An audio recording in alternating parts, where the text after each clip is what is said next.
제가 예전에 사역했던 교회 중에 한 교회는 정말 열심히 전도하고 선교하는 교회였습니다. 제가 알기로 교회 건축을 앞두고 있었습니다. 설계를 하고 조감도까지 그리고 교회 건축을 앞두고 있었는데 어느 날 갑자기 교회가 선교에 집중하기 시작했습니다. 특별한 계기가 있었는데 그 이후 교회가 교회 건축은 접어두고 선교에 몰두하는 교회가 되었습니다.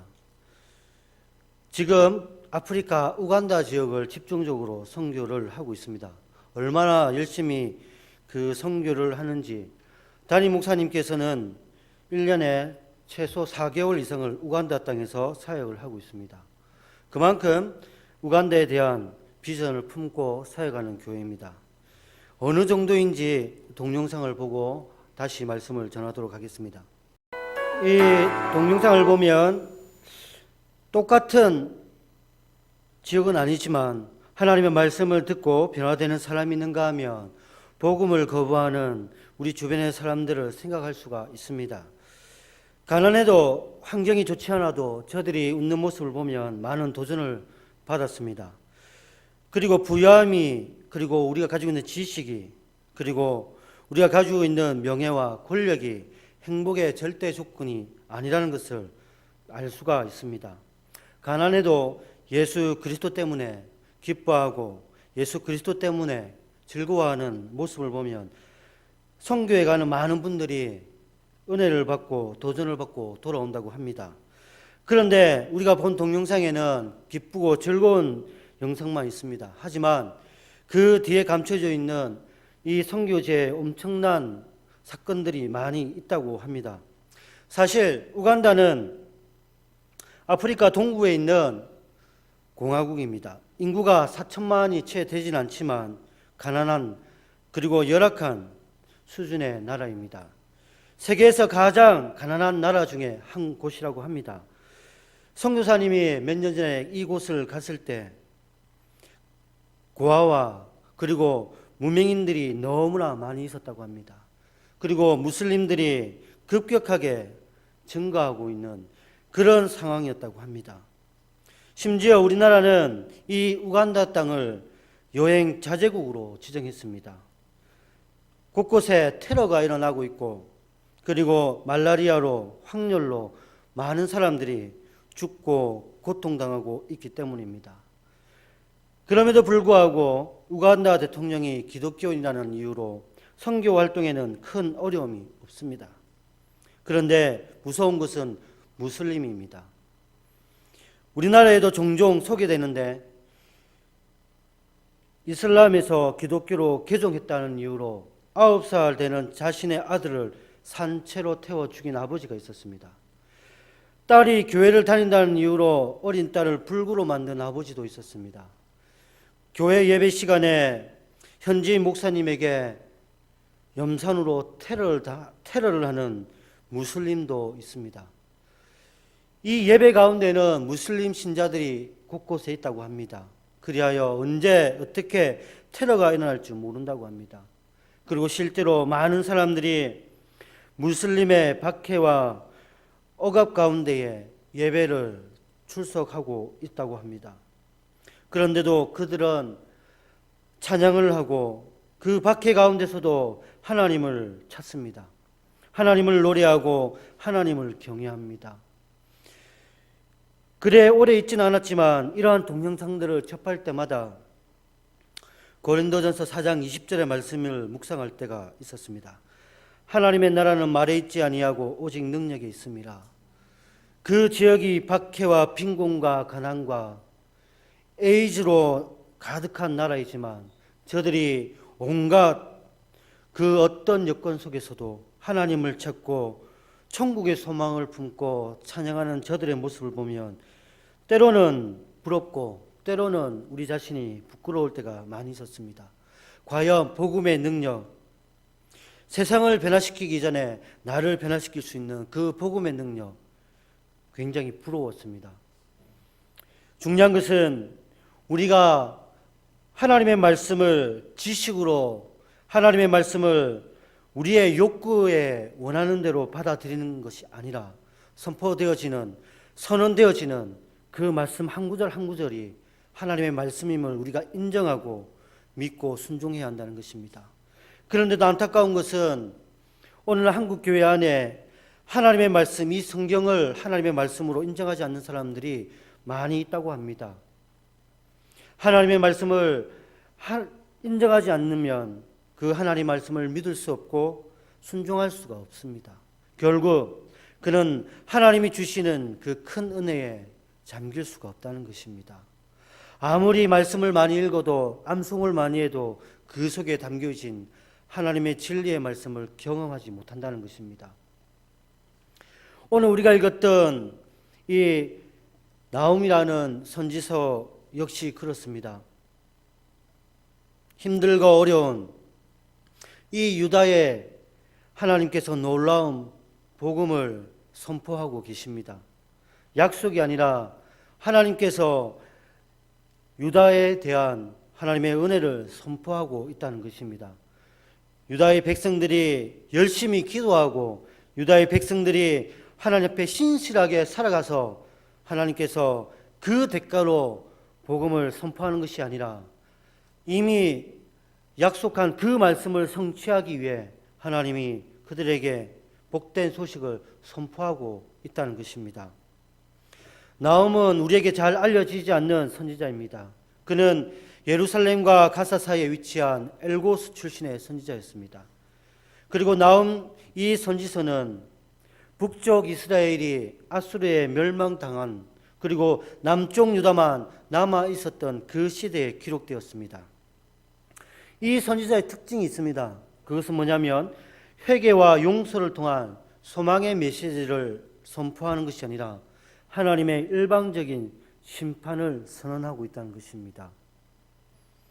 심판이라고 하면 아주 무섭게 들릴 수 있습니다. 하지만 예수 그리스도를 믿는 우리에게 심판은 은혜가 될 수 있음을 우리는 나홈 선지서를 통해 알 수가 있습니다.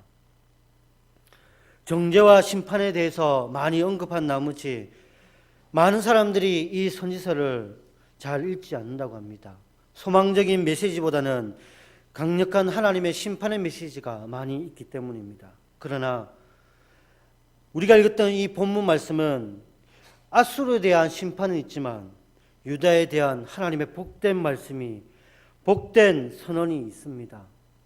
심판은 예수 그리스도를 믿지 않는 사람에게는 멸망을 뜻하지만 예수 그리스도를 믿는 우리에게는 하나님의 크신 축복의 말씀이 될 수 있음을 오늘 우리가 읽었던 말씀이 증명하고 있습니다. 이제 말씀으로 들어가 보겠습니다. 하나님께서는 우리가 읽었던 이 나홈서에서 아수르에 대한 멸망을 선포하셨습니다. 이것은 유다에게 있어서는 희소식이었습니다. 당시 아수르가 유다를 굉장히 괴롭히고 있었던 시대이기 때문입니다. 우리가 읽었던 본문 12절을 보면 여호와께서 이같이 말씀하시기를 그들이 비록 강하고 많을지라도 반드시 멸절을 당하리니 그가 없으시리라. 내가 전에는 너를 괴롭혔으나 다시는 너를 괴롭히지 아니할 것이라. 하나님께서는 아수르에 대한 심판을 선언하시면서 아울러 괴롭고 힘들고 지쳐있는 유다에 대해서는 더 이상 괴롭히지 않겠다고 말씀하십니다. 당시 유다에게 있어서는 아주 중요한 희소식이었습니다. 그리고 하나님은 계속해서 말씀을 하시면서 우리가 읽었던 15절에 가서는 아주 놀라운 말씀을 선포하십니다. 다 같이 한번 15절 말씀을 읽어보도록 하겠습니다. 볼지어다 아름다운 소식을 알리고 화평을 전하는 자의 발이 산 위에 있도다.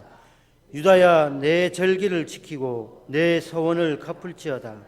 악인이 진멸되었으니 그가 다시는 내 가운데로 통행하지 아니하리라 하시니라.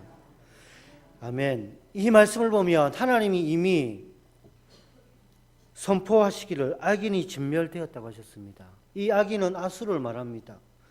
그런데 이 말씀이 선포될 당시 아수르는 멸망당하지 않았습니다. 아수르는 굉장히 강력한 국가 체제를 가지고 있었습니다.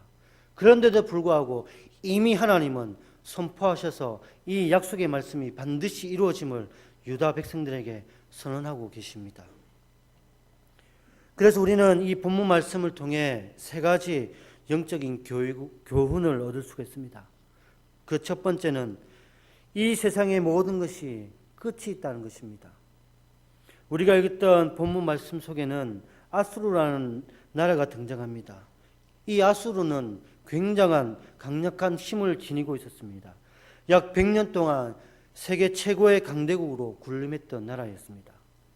주전 732년에는 유다 왕 아하스의 요청에 따라 시리아를 멸망시켰고 사마리아를 숙대밭으로 만들었던 나라였습니다. 그리고 1년 후에는 이스라엘과 사마리아를 멸망시킨 나라였습니다.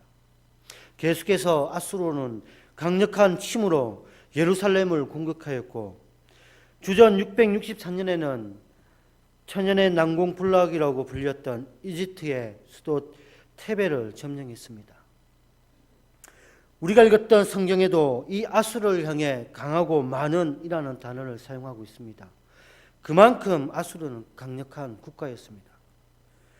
원문을 보면 이 강하다라는 단어를 살펴보면 완벽하다, 부족함이 없다, 빈틈이 없다.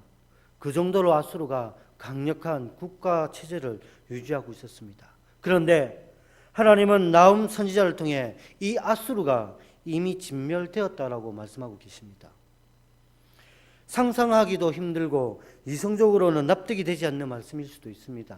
그러나 하나님이 선언된 이 말씀은 얼마 지나지 않아 아수르의 멸망을 그대로 이루어집니다.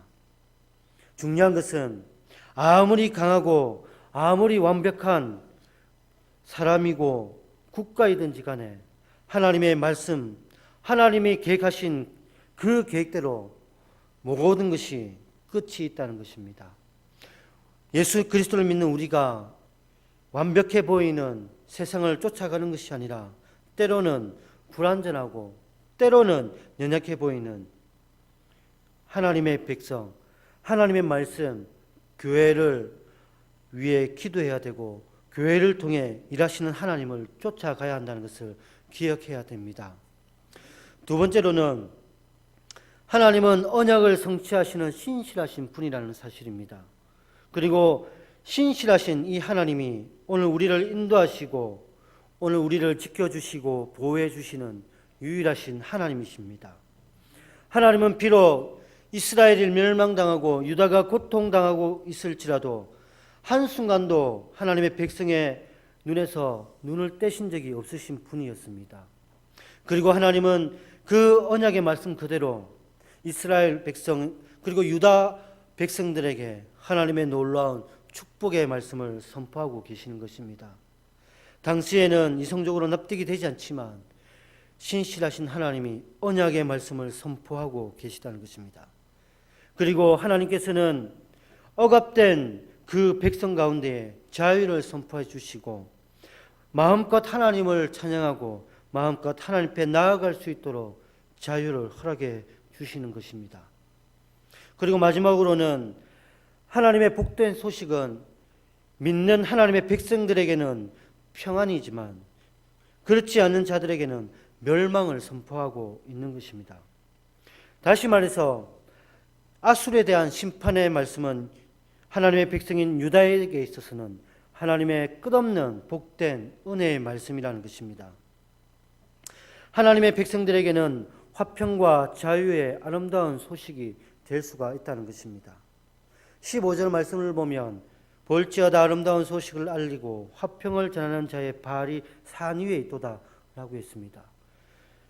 하나님의 말씀은 힘들고 어려운 환경 속에 있지만 하나님의 백성들에게 화평을 가져다 줍니다. 평강을 가져다 준다는 것입니다.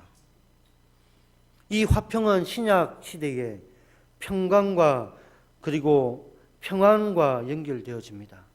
요한복음 14장 27절 말씀을 보면 평안을 너희에게 끼치노니 곧 나의 평안을 너희에게 주노라.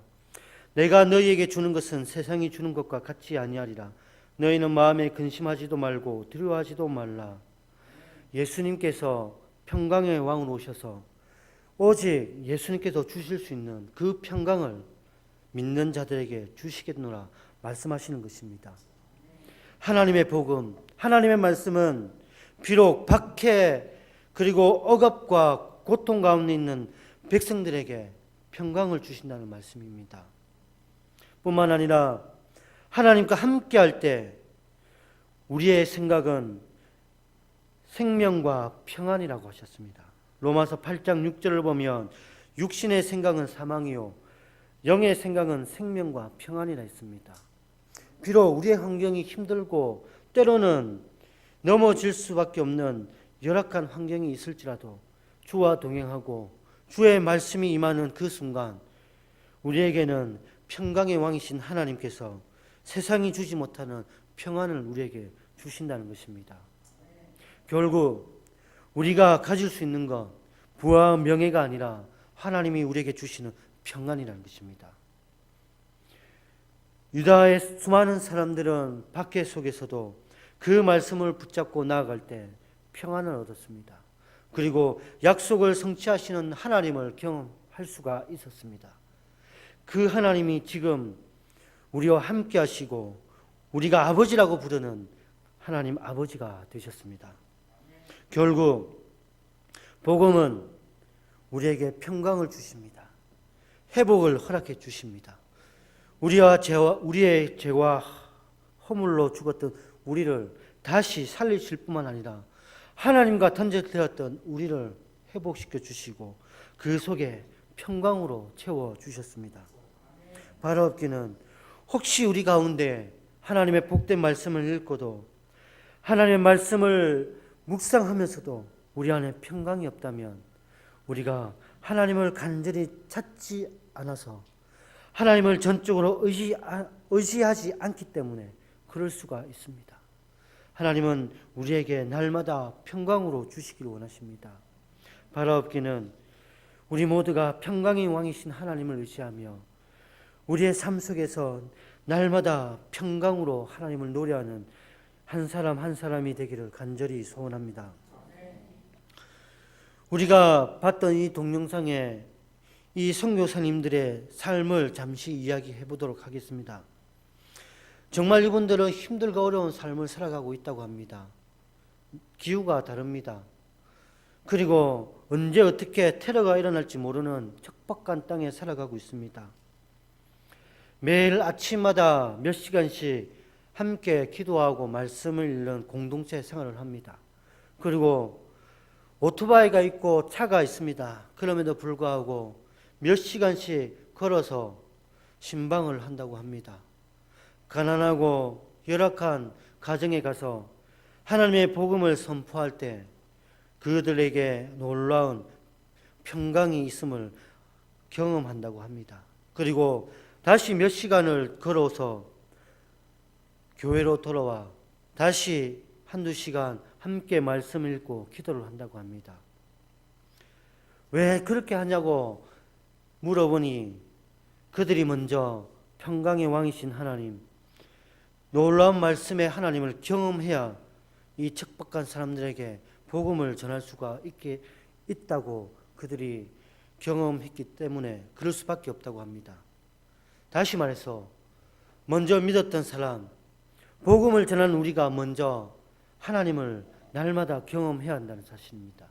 날마다 우리와 함께 하시는 하나님을 만나 그 하나님을 전할 때 그들이 우리의 말 한마디 한마디를 통해 그들이 진정성 있는 복음의 말을 들을 수 있다고 생각합니다.